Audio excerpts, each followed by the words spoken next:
Okay, we'll go ahead and call the recommended meeting to order. Today is February 1st, 2011. Are we in compliance with the open meeting law? Yes. Okay, with that being said, we'll move to the first line item of business, which is Bill number 2011-3, grants Telecom of Nevada a non-exclusive franchise for the purpose of installing, operating, and maintaining a telecommunications service within the city, subject to and in accordance with the terms and conditions for the franchise agreement incorporated by reference into the ordinance, to this ordinance proposed by Brad Gerbert, City Attorney. Staff? Yes, this is our charter requires that we approve certain types of franchise agreements by ordinance. This one would grant to TW Telecom of Nevada a non-exclusive franchise for the use of our rights-of-way. It is, in effect, a replacement for an original franchise agreement that we entered into with a predecessor of TW Telecom back in 1996. That is expiring, and so this replaces that. It's a term for 10 years with an additional option to renew for 5 years. The ordinance incorporates the franchise agreement. The charter actually also requires us to have a public hearing in front of the City Council, and that will take place at your February 16th meeting. And then, assuming that goes well, then the bill will be eligible for adoption immediately following that public hearing. But for purposes of today, this bill's in order, and happy to answer any questions. Recommend approval. Okay, with that being said, is there anyone here wishing to speak on this item? If so, please come forward and state your name for the record.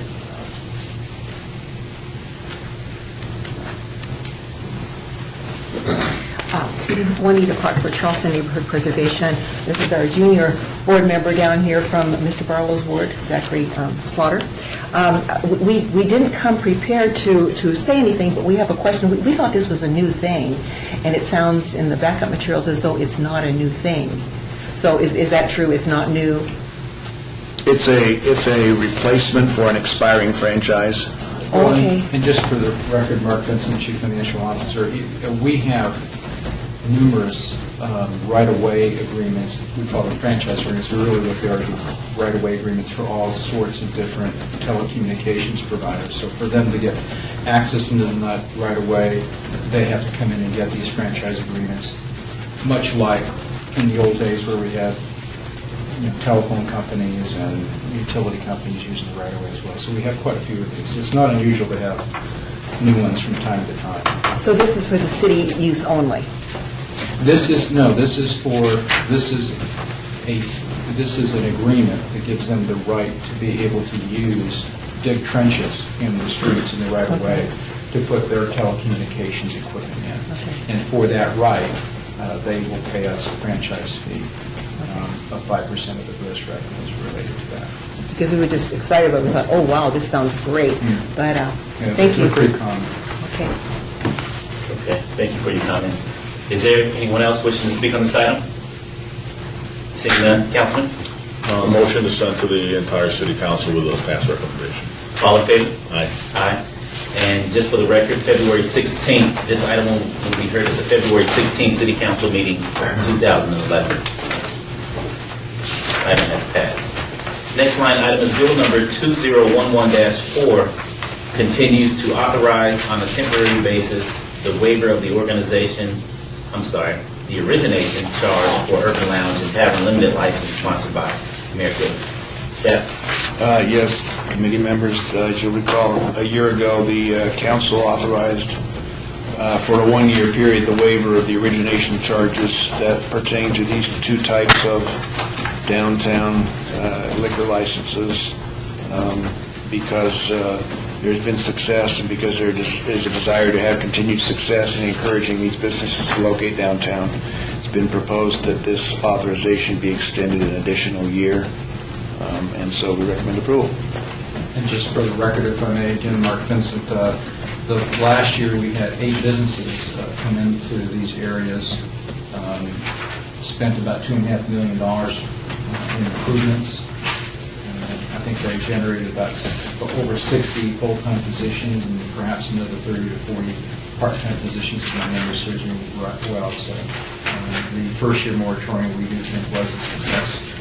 And we expect that for this business to stay in business and continue to flourish, will be more than paid back for the waiver of the origination fee. They're still paying license fees, they're just not paying the origination fee. And what is the amount of the origination fee? I believe it's 20 for the Tavern Limited, and I can't remember what it is for the Urban Lounge. It may be 15, 10 or 15, I can't remember.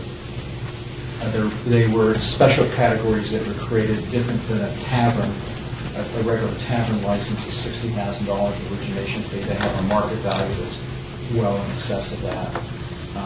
We created special categories in these areas to restrict the gaming aspect in the entertainment district, and also in the Urban Lounge to restrict the gaming in those areas as well. And so that's why those origination fees were reduced. This waiver is encouraging those new businesses to develop in that area. So, like I said, if it's successful, we'd like to try it another year. Okay. Is there anyone here wishing to speak on this item? If so, please come forward and state your name for the record. Juanita Clark for Charleston Neighborhood Preservation. Yes, from time to time, and we're going to ask the question for this bill, but there are others in the past, and we did not pose that question. But we are concerned about, we've seen the phrase in there called, let's see, what line is that on? What is in the bill with me? Anyway, there's a line in there, I think it's the second paragraph. It's line 12 on the first page. No, it's not. No, it's not. Let's see. It is line 12. And specifically the phrases, the part of the phrase, within the districts to which they pertain. We just feel that is what they called it on here is a vague, non-specific, secretive phrase. And so, and because it seemed like it avoided saying that there's something there that's not being said. And so we were just curious why that is. And if you council people know exactly what it is, that's fine with us. If you know what it is, but us reading it, it seemed like it was vague and non-specific. And I can see your point. Okay. This is the entertainment district, and the boundaries of the entertainment district. Do we have those boundaries? Is it just East Fremont from Las Vegas Boulevard to 8? Yeah, it's 6 blocks from Las Vegas Boulevard down to 8. 1 block And on the other one side. block on either side. That's the Ogden. entertainment district, and And what's the Carson? The Tavern Limited lounges are a unique business category in the entertainment. They're unique to that.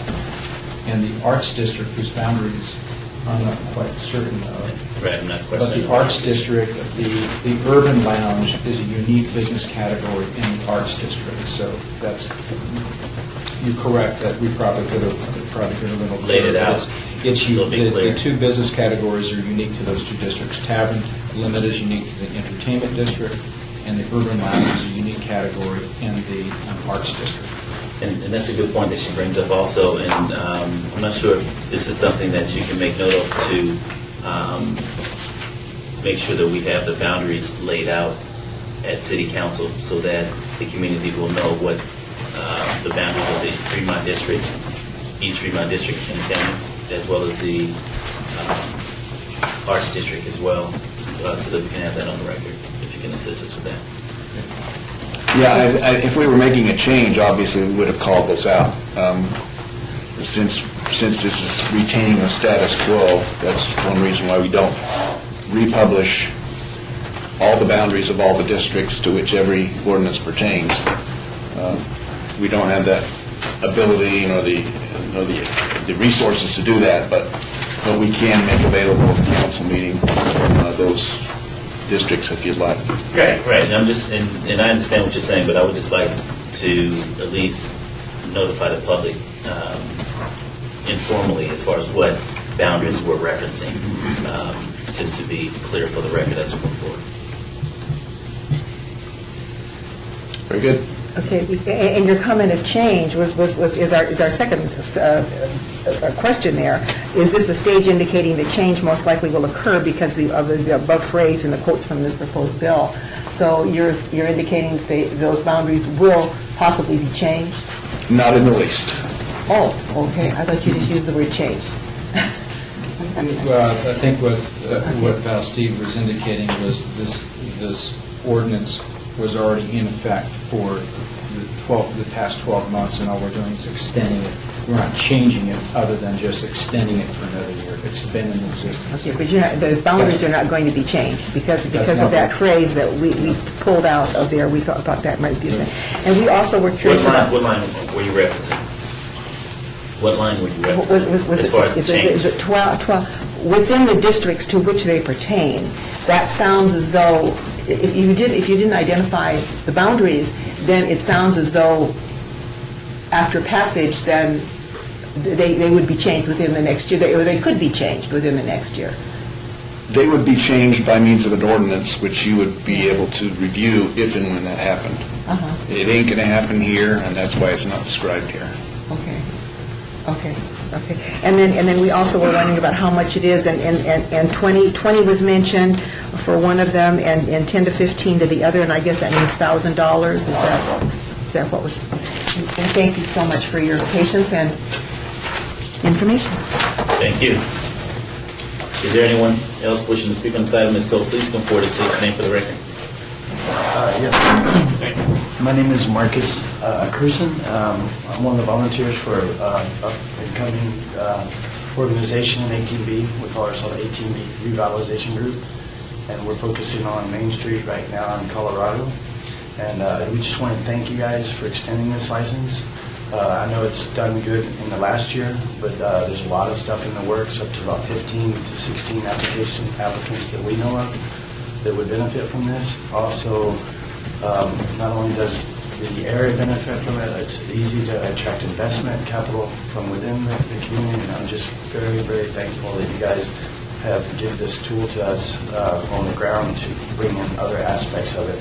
And a lot is going on over on that side of 18B that you'll start to see bear fruit really soon, and especially with this extension. And we just wanted to, thank you guys personally, and know that, this is going to work out, and it's going to bear a lot of fruit. So share with me, how does this help you in the area? And you're calling it 18B as in boy? Yes, sir. We're just a revitalization group that started up kind of like a grassroots effort to kind of complement the other associations in the neighborhood by ways of cleaning up the graffiti, the vacant lots. We've been filing public nuisances on some of the drug traffic areas in the neighborhood. But again, this is a huge tool when you go towards investment capital to invest in some of these entrepreneurial ventures down there. And like I said, there's at least 9 projects that I know on the table right now that will benefit from this immediately. They're just waiting right now for this to go through. And again, I know people from the Vanguard to all these, the Beat, Downtown Vintage Guitars. These people have really, this has been a really big tool for them to move forward. And again, we just wanted to thank you. I don't know if that answered your question. Yeah, for sure. Well, we appreciate it. No, Thank you for very that. thankful. And I can also say this, I've worked with a few cities, and there's a myth about Las Vegas, obviously, because like you guys have been great through every process, from whether it's planning to where it's the fast track program. It's designed to help, and it really is. And it's like, from the bottom of my heart, I'm thankful. And I know a lot of other people are, and they're building a little community over there. And again, extremely thankful. Thank you for coming out. I appreciate you coming down, and that's interesting that you say all that. Without these incentives, a lot of these businesses will not be able to open up in the 18B district. Huge incentive. Okay. Huge incentive. Because that's... Because we're struggling entrepreneurs, we don't have that capital that a lot of these people have, and like, to be able to say to some investment, hey, these are the incentives we already have. A lot of facade work, it goes on and on and on past the lounge. We love the aspect of, lounge, because it does control that factor of icy stuff, which we're not really, we're more into the arts and the social aspect of it, and this bill does perfectly that. Again, thank you. That's what we're constantly trying to do with the city of Las Vegas, is come up with ideas to help businesses move to the city of Las Vegas, and You're leading. it sounds like this one's working. You're leading. I came from Austin, Texas, and I didn't see them do this good of a job back in the 90s. That's great, that's good to hear, appreciate that. Thanks. It's very difficult for these two districts because of the older nature of the town, but as they come in, the kinds of improvements they have to make to these facilities, we want them to keep that character, but yet it can be costly for them in the downtown area. So this helps. Very, very tough. And we're coming up with better ideas in Austin, Texas. That's good to hear. Is there anyone else here wishing to speak on this item? And so please come forward and state your name for the record. Keith Porter, working with the ATV revitalization. What I understand is the boundaries of 18B being from Imperial, from Commerce to Hoover to Las Vegas Boulevard. And that would be a general description of the 18B project. And one of the things that we've enjoyed is the allowing us to move forward and to make the progress that we have. We're looking to revitalize our alleys and make sure that people are no longer defecating and doing other things in our alleys. Posting said warnings that this behavior is no longer tolerated, and also providing lighting in the center of most alleys between the roads with a trash can and then staggered porta potties throughout to change the attitude inside those alleys so that we may use them for other purposes. In other urban areas, a lot of businesses only have an alley entrance, and it is a cultural thing. And so I have personally been an alley attendant for many, many years, and I enjoy the culture that may be produced, be it a subculture or what have you. And so in our area, we've begun to make that change in the graffiti and other things. And we talked to the Art Commission about the owners telling us what we can and cannot do with their facades. And we'd like to appreciate and then tell you thank you for continuing this bill so that we can then move forward with a lot of our projects in the fashion that we enjoy to use in the way that we live. We appreciate that. Thank you for coming out. Thank you. Is there anyone else here wishing to speak on this item? So please come forward and state your name for the record. Anthony Nunez, ATV Revitalization Group. I don't really have anything other than to say than just thank you so much, because it really does make a big difference having this move on forward for us. The area needs help, and I think that all these things that you do for us in the long run are going to make the city a much better place. Thank you, sir. Thank you. Great. Is there anyone else wishing to speak on this item? If so, please come forward and state your name for the record. Don't encourage it. Don't okay. Don't keep the answers. Okay. Councilman. My motion is to send this to the city council with a pass recommendation. All in favor? Aye. Aye. So moved. Okay. Now we're down to citizens' participations. Citizen participation, public comment during this portion of the agenda must be limited to matters within the jurisdiction of the committee. No subject may be acted upon by the committee unless that subject is on the agenda and is scheduled for action. Anyone here wishing to speak during public comment? Seeing none, Councilman? Motion to adjourn. All in favor? Aye. So moved. This concludes recommended. Thank you all very much.